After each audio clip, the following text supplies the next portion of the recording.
going on? Take the GoPro out and let's do a walk around of the bike here. We did some work to it yesterday, so let's do a good video on this. I did it with my phone last night, but the GoPro will be way better. Anyway, let's flip you guys around so we can see what's going on. Alright, there she is.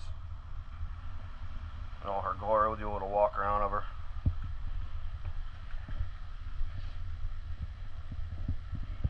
So, the biggest change that I made here was I moved my phone over there. It was over there, and the Bluetooth controller that was there. Let's do a walk around here. Show you where I put it. So I know I already did a video. This one's kind of redundant, but I wanted to do one off the GoPro instead. Alright, so here's our controller and that little green lit button there. That's for our garage door opener that I built. I did a brief little video on that, but basically the way that's set up is that goes to your regular, remote that you get for your garage door. That remote runs on a 3-volt watch battery. Okay, so I don't want to screw around the watch battery. I don't want to worry about a dead battery. And the other thing is, I had the remote before. I had it clipped in right back there. It's already gone, but basically what happened to a friend of mine, his filled with water when he was out in the rain, and his garage door started opening and closing in the middle of the night and all kinds of weird crap. So I was like, you know what, I don't want that. So that switch, that's waterproof, and that only works when the bike has power. Okay, so back to we're going to do a very light theory of operation. Okay, so basically what I have is I've got a voltage converter in there, and what that does, it drops it down from our battery voltage, which it's about 12 volts right now, and it drops it down. I have it set to like 2.8 right now. Okay, when the bike is running, you get about 13.5, 14 volts, and that'll get us up about 3.2 volts, so that's good. Okay, so the way this is set up is this button, when I push this, it closes 2 relays in the box, which is up inside the fairing, up there by the speaker. Okay, so what happens is you close the relays, that voltage converter then gets power to power up the remote. The second relay, I've got wires soldered off that and soldered onto the board. So basically that mimics you pushing the button on the keychain remote. Pretty simple setup. It's in a waterproof enclosure up there, so that's fine. It's permanent install, done. So when I push this button, my garage door will close. And obviously when I push it, it'll open. The other addition I made here is that. So I've got my USB and my aux flush mounted. Before there's a pigtail off the back of this, and that was for the aux. Now granted, I don't use the aux input, but it's nice to have it if I choose to use it. Okay, so the USB used to be inside the storage door. It's kind of a pain in the neck when you're riding. You gotta open it and put your USB drive in, and sometimes if you leave your flash drive in, sometimes the USB, it won't recognize it. You have to unplug it and plug it back in. It's a hassle when you're riding. So if I decide, okay, you know what, I want to listen to what's on the USB, or if I'm in an area like in North Carolina where I was losing service left and right, I can plug it in, leave it in. Now if I've got to unplug it, I just unplug it, plug it in, not worry about a damn thing. Okay, so I've got some music playing right now off the aux on the bike. I do like this look a lot better.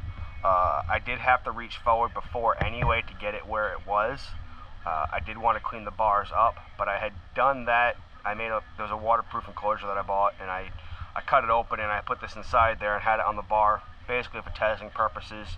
The test went on way longer than I wanted it to, but it is what it is.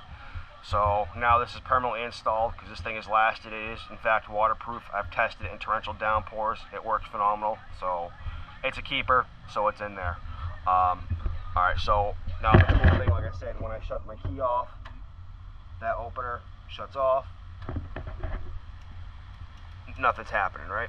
Okay, so let's turn the bike back on. Okay, so give it a push, and there's the door closing away.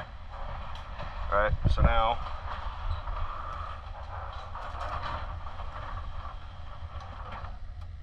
let's give it a push again. I was trying to see if I could cancel the door closing all the way, but I wasn't fast enough on it. There's a slight delay with this remote. It's not a remote from the manufacturer. It was a cheap one I bought off Amazon, so a lot of times I'll have to push it twice for it to work. Sometimes it works on the first try, but usually it takes a couple. There it goes. So it's finicky. There it goes, and it stopped. Now it opens. I might have to play around with it. I might have to just hold that thing and be patient. I'm kind of impatient, so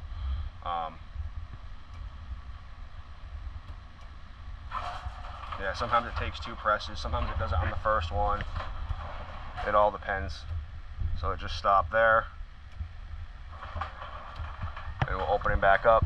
So I thought that was pretty slick. I do like that. And like I said, the best part is when the bike's off, that doesn't work, so you're not opening up the garage. So we'll give this thing a fire, because I don't think I haven't done a video of it recording in a while. And we'll turn on our LED lights, because I like my lights. Alright, so there she is, alive in all her glory. Gotta get some gas later. We'll do a walk around with her all on me. You can see the slight glow. It's hard because obviously it's daylight out, but that's what she looks like coming down the road. So I'm really happy with how the bike's come out. I've made a lot of changes to it since I've gotten it. This Airhawk pad has made a big difference for longer rides, just so you're not getting the pressure points, but it sounds good. That's a stock exhaust on there. I have not done anything to the exhaust. I haven't drilled any baffles or anything. It's all stock. But to use my audio, long press,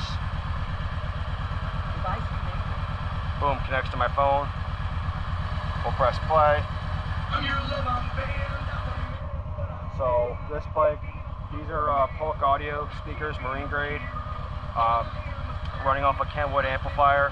It's a 4-channel amp. I've got the channels bridged, so I'm getting 90 watts RMS to each one of these speakers, so that's pretty nice. It sounds good. Those are my little running lights and turn signals. Those are LED. Everything on this bike's LED. I've got no more incandescent bulb on this bike. I wanted everything LED. And so that's a pretty nice feature. And it alternates from the signal, so if I stand back, you might be able to see how the flash alternates, which is pretty wild. I like that. And it's the same on both sides. Same thing. This side's got it too. It's hard to see during the day, but at night it really does make a difference. So yeah, so I figured, like I said, do a quick overview of the bike. I just cleaned her all up, wiped her down. What I've been using on this bike to clean it up, which I've got a couple marks on there from dripping on it, but this is all I've been using to clean the bike lately. Good old Pledge lemon, works great. Makes it shine, and I also found that the morning dew is not leaving water spots anymore, so that's pretty nice.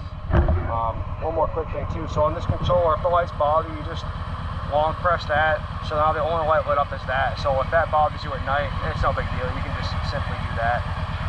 You got your volume if you want to, but I've got it all the way up.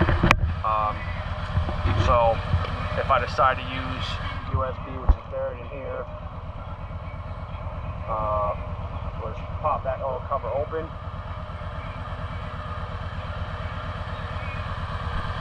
It'll switch to USB.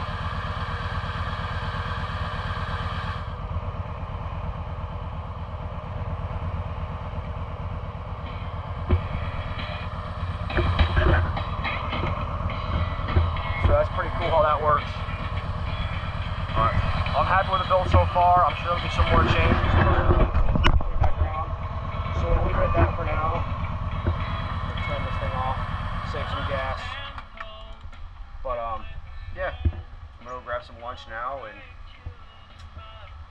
take this thing for a little ride, get some gas in her. And I haven't been for a ride yet with the controller there, but I know when I was sitting on it, it was the same reach that I had before, and I think aesthetically it's 1,000 times better than it was before. And I almost feel like it looks factory installed, which is kind of the look I was going for. So hope you guys enjoyed this video. I'm going to try and start some moto vlogs here. I've got the microphone. I've got everything I need to do it. I just haven't, I've played around with it, but I haven't really had a chance to do a whole lot. So, we'll get there, guys. Just be patient. I'm still new to this. But, yeah, I love the bike. And if you, too, enjoy Boomer Barge in the build, be sure to give the video a like, heart, whatever social media platform or on, whatever function they have. By all means, show the video some love. Alright guys, ride safe, take care, thanks, bye.